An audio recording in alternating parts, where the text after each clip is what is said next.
இன்னைக்கு என்ன செய்யலான்னு பார்க்கலாங்களா? நான் வந்து இட்லி தோசைக்கு ஒரு சைட் டிஷ் தான் செய்ய போறேன். அதுக்காக இங்க பாருங்க பச்சை மிளகா உங்க காரத்துக்கு ஏத்த மாரி எடுத்துங்க. இது சௌசௌ ஒரு பெரிய சௌசௌ ஒண்ணு எடுத்துக்கங்க. உங்களுக்கு வந்து ஆள் கம்மியா இருக்காங்க அப்படின்னா பாதி எடுத்துக்கங்க.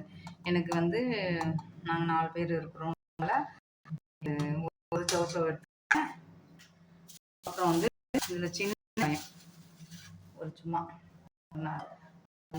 ஒரு 10 போல போட்டுக்கோங்க. பல்லு பூண்டு, ஒரு மீடியம் சைஸ் தக்காளி, ஒரு 3 தக்காளி போட்டிருக்கேன். இது போட்டுட்டு கூட வந்துட்டு கொஞ்சமாக சாம்பார் தூள் போட்டுக்கேன்.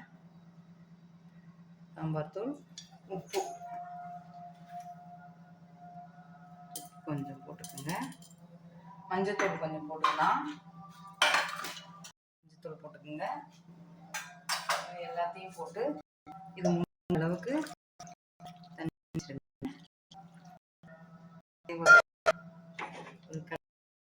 எல்லாத்தையும் ஒரு கலரிக்குங்க. கலரிட்டு கொஞ்சமாக பெருங்காயத்தூள்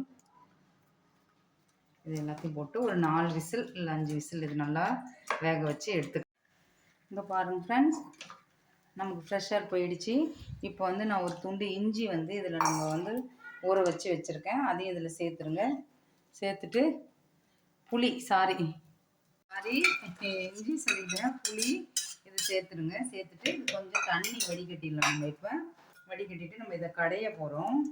கடைஞ்சிட்டு ஒரு தாளிப்பு கொடுக்க போகிறோம். நீங்கள் வந்து நான் புளி வந்து இதில் போடுறதுக்கு முன்னாடியே மறந்துட்டேன், அதனால தான் நான் இப்போ சேர்த்தேன். நீங்கள் முன்னாடியே இந்த காயிலே சேர்த்துட்டா கூட பெட்ரு தான், சூப்பராக இருக்கும். இது வந்து இங்கே பாருங்கள் ஃப்ரெண்ட்ஸ், இந்த அளவுக்கு மேஷ் பண்ணிக்கோங்க. மேஷர் இருந்தாலும் மேஷ் பண்ணிங்க. எனக்கு மத்தில் கடைஞ்சால் கொஞ்சம் நல்லாயிருக்கும், நான் கடைஞ்சேன். இதை வந்து நம்ம இப்போ தண்ணியெலாம் ஊற்றி இதெல்லாம் செட் பண்ணிவிடுங்க. அவ்வளோதான். இப்போ நம்ம தாளிப்பு கொடுக்க போகிறோம். கடாய் வச்சுங்க, கொஞ்சம் எண்ணெய் போட்டுக்குங்க.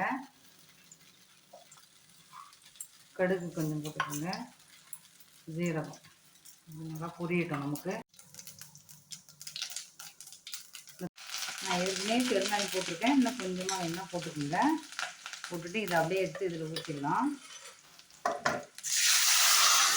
பாருங்கள், உங்களுக்கு எந்த பதம் வேணுமோ அந்த மாதிரி எடுத்துங்க. எனக்கு இந்த அளவு போதும்னு நினைக்கிறேன். உப்பு கம்மியாக இருக்குது, அதனால் உப்பு கொஞ்சம் போடுறேன். இதை கொதிக்கணும்னு கூட அவசியம் கிடையாது. சும்மா ஒரு கொதி வந்தது நம்ம கொத்தமல்லி தழை தூவி இறக்கிடலாம். இங்கே பாருங்கள் ஃப்ரெண்ட்ஸ், கொதி வருது பார்த்தீங்களா? போதும் நமக்கு. ஓரளவுக்கு உப்புலாம் போட்டிருக்கோம். இப்போ கொத்தமல்லி தழை தூவி இட்லி தோசை எதாக இருந்தாலும் சுட சுட சூப்பராக இருக்கும். பசங்க சவுச்சவுலாம் சாப்பிட மாட்டாங்க இல்லைங்களா? நம்ம இப்படி செஞ்சு கொடுத்தா தான் சாப்பிடுவாங்க. கண்டிப்பாக நல்லாயிருக்கும் இந்த கடையல். ட்ரை பண்ணி பாருங்கள், உடம்புக்கும் நல்லது. நான் இப்போ தோசை தான் ஊற்றி வச்சுருக்கேன். இட்லிக்கும் சூப்பராக இருக்கும்.